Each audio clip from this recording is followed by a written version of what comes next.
leadership by walking around. You drop into their office unexpected and say, what's going on? I've been mostly an individual contributor at Sun, and yet what I try to do when I'm around is to go and drop in on people. Say, hello, how's it going? What's happening? Get the pulse of the organization. See who's unhappy and why.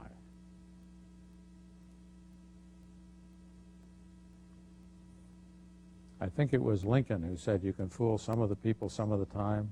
No, some of the people all of the time and all of the people some of the time, but you can't fool all of the people all of the time. Leadership's like that. Maybe you can fool some of the people a little, but the folk that work with you closely day by day know you too. They know what your foibles are. Everybody who's ever worked for me know that I spell very creatively. And to some extent they compensate for that, but they at least forgive me when I say something to them on an email which is clearly improper. Somebody gave me an embroidered cushion one time which said, I'm not bossy, I just have better ideas. And, you know, there's this issue about where do ideas come from? How do you share the credit for ideas with the folk that generate the ideas? There was a wonderful man named Al Perlis, who was one of the founders of the computing science department at Carnegie Mellon. And Al Perlis was an incredible professor. He produced 60 or more PhDs, all of them very good. And I kept wondering, where do all those ideas come from? Okay, somehow the people who did that got ideas, and he nurtured those ideas into full-blown form. Did he provide the seeds of the ideas? I don't know. But if you look at his track record, you see that people who worked with him had ideas.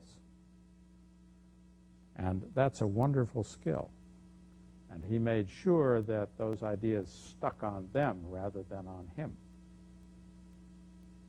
Making sure that the ideas that people have and bring to your attention stick on them rather than stick on you is a part of leadership. It's a part of how you encourage your people to have ideas. There's no such thing as a stupid question. There are some stupid answers, but there's no such thing as a stupid question. And people who ask questions in your group may in fact have an itch that needs scratching. How do you find out? You encourage an environment in which people will in fact bring up their problems, bring up their ideas, and help you and your team make something. Now, yes, management is important. You've got to have a budget. You've got to figure out what you're going to do and how you're going to devote your resources. But I assert it ain't nearly as important as leadership. I wish I knew how to teach it. I've talked about it a little bit here. I don't know how to teach it, but maybe you guys can learn it.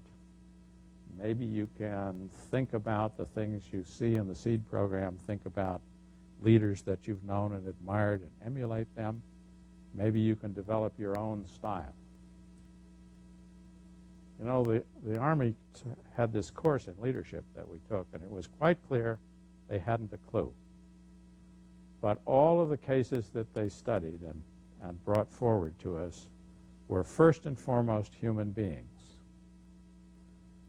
They talked about Churchill's cigar, and they talked about Eisenhower's grin, and they talked about MacArthur's dog that he was often seen with, and Pershing had pearl-handled revolvers that he always carried with him. These were human beings with a human characteristic that people could hang on to. We all have human characteristics.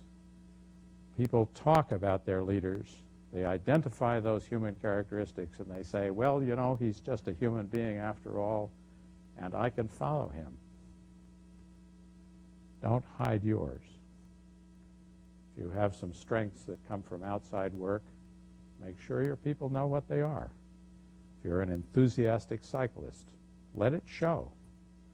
If you're a hockey player, let it show. It helps people follow. I've come to the end of what I prepared to say. I'd be happy to answer questions as long as you want to go on. Could you stand up, please?